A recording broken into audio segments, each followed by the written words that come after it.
It is 7:00 p.m. I would like to call the regular session of the Hudsonville City Commission to order. First of all, we'll do the Pledge of Allegiance. I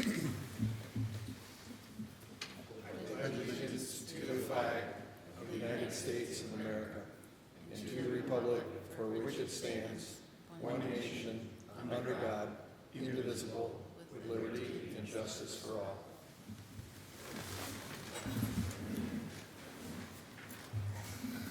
Joe, would you please do a roll call? Commissioner Branson? Here. DeVray? Here. Grote? Here. Nitre? Here. Mayor Pro Tem Lerard? Here. Next is a moment of silence as we start a new year. I think maybe just focus on hopes, aspirations, concerns for the year, and thanks for all that we have.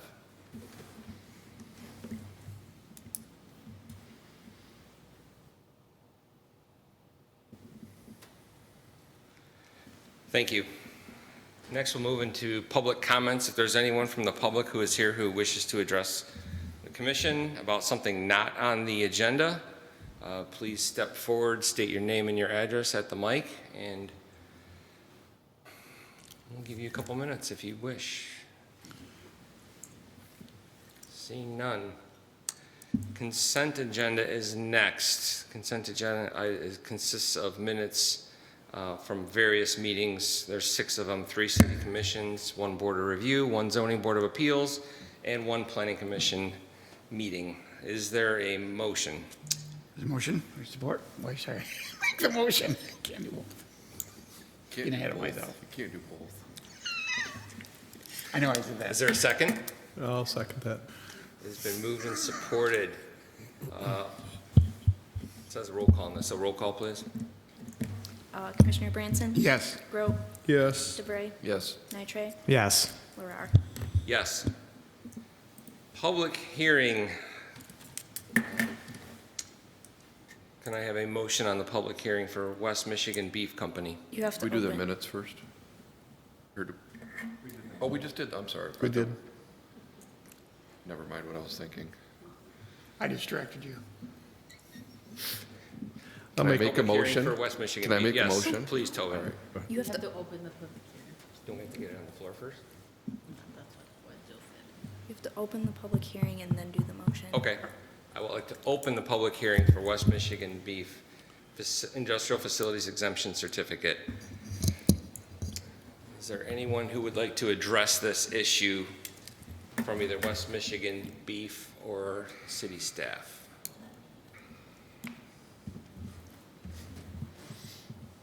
Good evening. I'm Don Vanderboon, the owner of West Michigan Beef, and probably you've seen the work that's been going on over here on the main highway.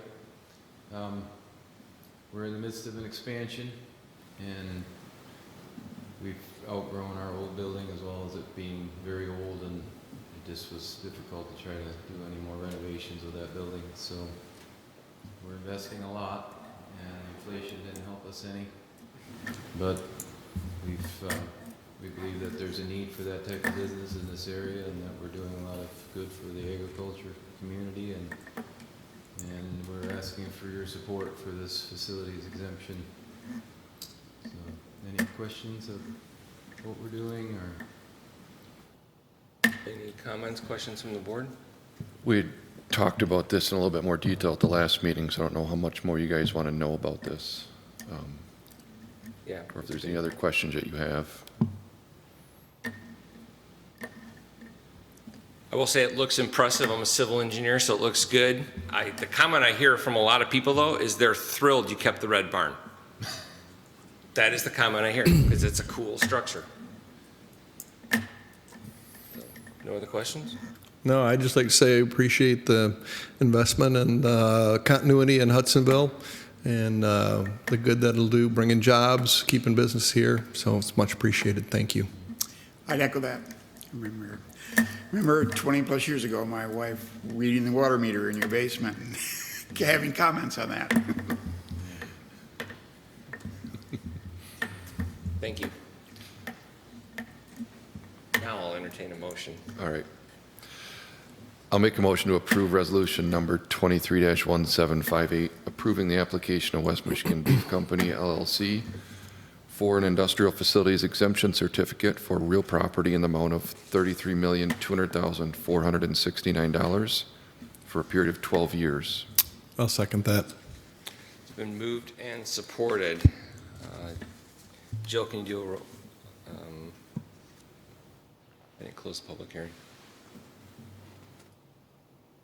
Any other? Yes. We didn't close it. Yes. Any other comments in public hearing?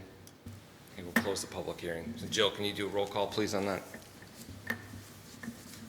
Commissioner DeVray, Yes. Grope, Yes. Branson, Yes. Nitre, Yes. Mayor Pro Tem Laura. Yes. Moving on, new business, public safety. First up will be the fire department. Steve, it's all you. All right. For the month of December, we had 58 calls for service. So it was kind of a busy month. That brought our total to the year to 543. So in an average year overall, we were busy there in December though. Calls of note was the blizzard. We were busy on that Friday and Saturday up on the expressway for a few hours with whiteout conditions and drivers that didn't want to slow down. So they were smashing a few cars up. I did give you the Life EMS report. We're still watching their response times. That's an ongoing thing. It's getting a little better. So this is a report from November. December was a little better. So their times are improving and they're working on that. And I put that in my report too, that they are working towards getting better response times in our city. So,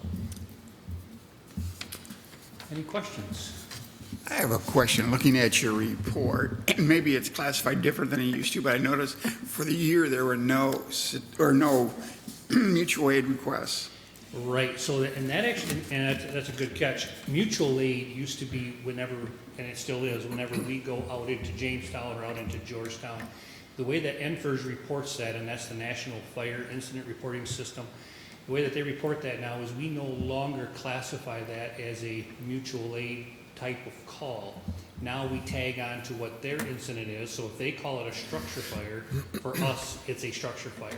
And then down further, when you drill down, it'll say mutual aid is how we gave them the assistance. So for us, if it's a car fire on the expressway and it happens to be in Jamestown, for us, it's still a car fire. Okay. So yes, to reporting to you, you're not gonna see how many times we actually assisted the neighboring departments, nor will you see how many times they came in by us. So if that's something that you'd like to see, I can certainly drill down and pull that out, but about a year and a half ago that changed. Yeah, I was just curious because you're used to see a number of them. Yes, yep, used to be a number of them, and there still is. We have a lot of mutual aid and auto aid areas where we go with Jamestown up on the highway, with Georgetown in different areas. So we're still doing it, but yeah, it's not on the report. Thank you. I have a question for you, Steve. Just with the report on Life EMS, with the Med 1 being the one that's the farthest off target with their average response time. I mean, I know, or I believe that they're, continuing to try to improve that. Is there something that we can do to assist with that? I mean, what is the process? If it continued to slide, is there something that takes place that helps to change that, or? Right, so for Med 1s and Med 2s, that's the time that we're waiting for that ALS unit. So what can we do to make that time better? Not much, that Okay. we can do. For them on their side, they are hiring more people, getting more ambulances out on the road, and trying to stage better. Now, I know for a fact in November, a couple of those calls that were extended, 24 to 26 minutes, there would be a call in Georgetown, a call in Jamestown, a call in Blendon, a call in Georgetown, and then a call in Hudsonville. Well, that's 5 calls. And right away, they get prioritized, and if you're waiting for the 5th ambulance, it's gonna be a bit. Just because they just don't have that many staged in Ottawa County, and to pull them out of Grand Rapids just takes time. So call that a worst-case scenario, perfect storm. It happens. That's the exception. It's not the rule. So what we're kind of watching is when it does occur, why? And then from there, try to fix those things. So they have hired more people. They have better staffing. December's numbers, I'm hoping, are a little bit better. Their priority threes is something that they have 4 of them that were greater than 26 minutes in the month of November. That's a long time, because if they're responding to a priority 3 and a 1 or a 2 comes in, that rig will get diverted. Are there things that we could do for that? Absolutely. We could dispatch fire officer, especially daytime. Doesn't cost us any more. At least get somebody to the patient sooner, and at least hold their hand until ALS gets there. So there are things that we can do, and we'll start addressing some of those if these numbers continue to be like that. Okay. All right, thank you. Yep. Steve, I just had one thing for you, not related totally to your report, but on Life EMS, when Mr. Meyer, I think, was here last time, they were building their new facility, and he offered tours. Yeah. Then COVID hit, Yep. just as they were about to open it. So So- I know Mark and Kayla, I think, have been talking about visiting different departments over the next few months. Yes. Wondering, when we do the fire department, can we also include Life EMS? Absolutely. Yeah, we can set that up. So we'll just get on the schedule, and I'll let them know, and we can tour that. Okay. Yeah, sure. Thank you. Thank your department, too, for that storm response. Good suggestion. Next up will be Sergeant Steginga. Good evening, Jeff. Everybody. So December was a busy month. We had more calls than average. One of those increases was due to the blizzard. There was traffic crashes. Normally we're in the teens for how many traffic crashes we take in a month, and we were above 40. So there was a few more crashes that occurred within the city limits. So, and surrounding areas also saw a significant increase. So the guys did a great job. We didn't total any cars this time, so that's fantastic. We're still waiting on Deputy Popman's car. For some reason, we just cannot get any Ford Explorers, so they're in very high demand. I think we're down about 6 or 7 of them yet just to get replaced, and then still go through the process of getting other cars that are high mileage just to get replaced. So, as far as the year-end stuff, as you guys know, in years past, the sheriff does his own year-end, and we'll send that out. My guess is probably March or April, so you guys will have all the year-end stats at that time. So, other than that, it's been busy. A lot of frauds continue to happen. A lot of checks continue to get stolen. That kind of stuff is still going on at businesses. So, if you put checks in the mail, don't put them out on a Friday afternoon and think they're going to sit in there unharmed until Monday when they get picked up. So, use a PO box or electronic funds transfers. There's a couple of Georgetown businesses that are out well over $100,000 because of stolen checks. So just keep that in mind for business owners. And that's all I have. Anything else for Sergeant Steginga? Okay, thank you, Jeff. Dave, you are up next, Emergency Services. Good evening, everyone. Relatively short month in terms of items on the report, but I want to start with my team over the past day or two expressed to me how much they appreciate your support and appreciation, and I want to say thank you for that. So we love having having you guys backing us up, so appreciate it. And then wanted to elaborate on the crime scene preservation training, what the scope of that was.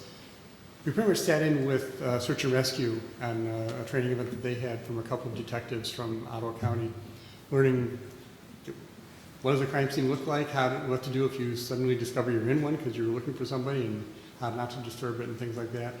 So that was useful, but what's going to be more pertinent to us is at a traffic scene. So I'll be working with the county emergency management when we get our next round of traffic direction training to ask if we can include crime scene preservation in that as well, because a tire track might be a piece of evidence or something like that, and I need to be aware of things like that.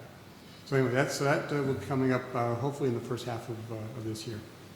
And then I didn't put anything on here for the blizzard because we weren't actually deployed, But I did sit in on the briefings that the county had each morning and hearing what was going on. And we did have Terrace Square ready to go. We didn't have anybody there or anything, but we made sure that I had access to it in case we had a power outage. We could have housed people there for a bit for short-term warming. I'll be looking at that in more detail, I think, in the near future here. What would it take for it to be a little longer-term warming shelter? We should have some sort of water on site and maybe non-perishable snacks or something like that. So we'll see how we can maybe outfit that a little bit better. Any questions or comments? Thank you, Dave. All right, thanks.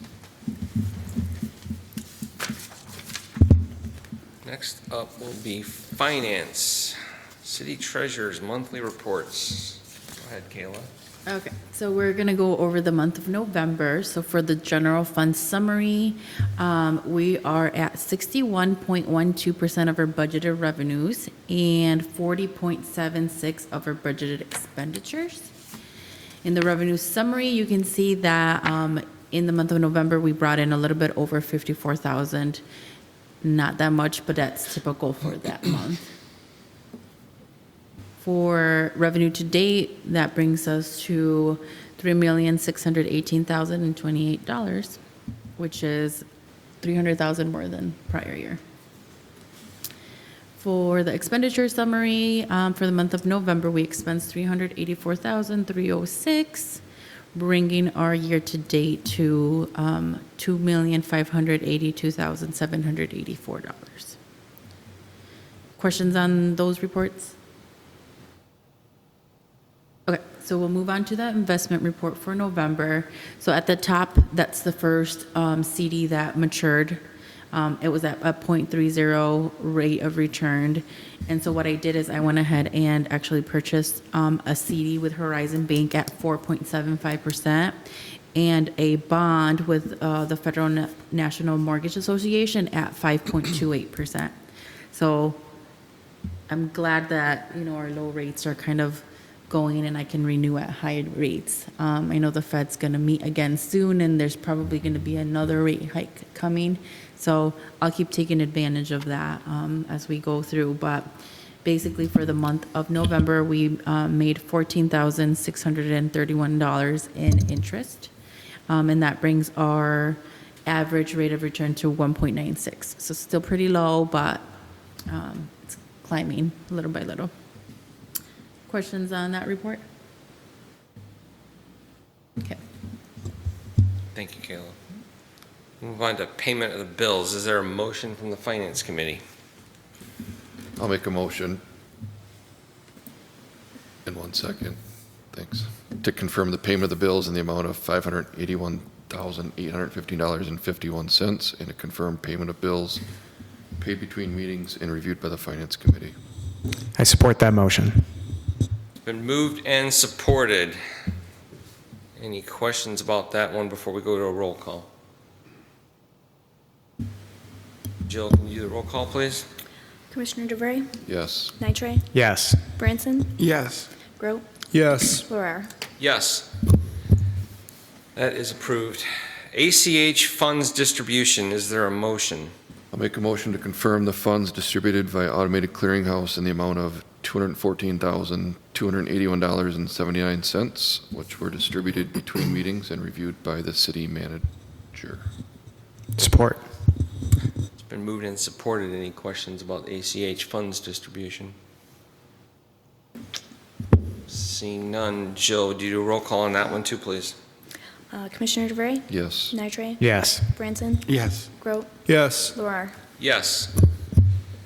Moving on, Department of Public Works, recommendation to extend mowing contract. Make a motion to award the 2023 contract extension to Davidson Lawn and Grounds for mowing, fertilization, and weed control per the 2022 RFP in the amount of $92,333.32. I'll second that. Been moved and supported. Bob is here, so if we have any questions, we can ask Bob. Bob, you want to just give us a little background on this one, how we came to Davidson Lawn and Control? Sure, I can just explain very quickly. We bid it competitively about this time in 2022. Davidson Lawn and Ground was they were below our average price in there. We got a pretty big range in there. I think we were between $70,000 and $180,000 with the price tags we got back. We went with Davidson based on recommendations, proximity, and the crew that they brought to us. Had a great working relationship with them for the last year. I think they've done a really good job. And the price increase that they proposed of 3% across the board, I thought was relatively modest, considering the increases that they have to deal with. So I'd like to continue doing business with them for at least the following year. 3% is good in these times. Yeah. Thank you, Bob. Thank you. Any other questions for Bob? Nope. Okay, seeing none, Joe, would you do a roll call on that one, please? Commissioner Branson, Yes. Grote, Yes. DeVray, Yep. Nitre, Yep. Loriar. Yes. Thanks for your work on that one, Bob. That is the end of our agenda. We will go down the head table here. So, Tobin, any comments, closing comments? Thanks for the fresh look, Phil. Appreciate that. Dave? Bob, just want to say thank you to your team for all the snow work over the holiday. I made it safe and sound to family for Christmas, so thank you. Kayla? So tomorrow we are closing on the sale of the blue, now White House. Yay. So, yeah, it's a big accomplishment. Yeah, thanks for Bob and his crew for doing a lot of the work, and a lot of contractors needed to be contacted, but finally that's done, and then we can move forward with the construction of the road. So good things are happening, but And that's construction season 2023, the road, correct? Okay. that's the plan. Thank you for that update. You read my mind because I was going to ask you. Larry? I'd like to echo also and thank all the departments for keeping things moving and open during our blizzard. It was not a pleasant time, but appreciate all the work. Jack? Nothing. Jill? Yeah, I would echo what Larry said. Thank you. After that storm event we had, it's nice to know the plows will be by, the first responders will be there to help those who need it, and it's reassuring. So thank you all. All right, do we have a motion to adjourn? I'll make a motion to adjourn. Support. Moved and supported. All in favor say aye. Aye. We are adjourned.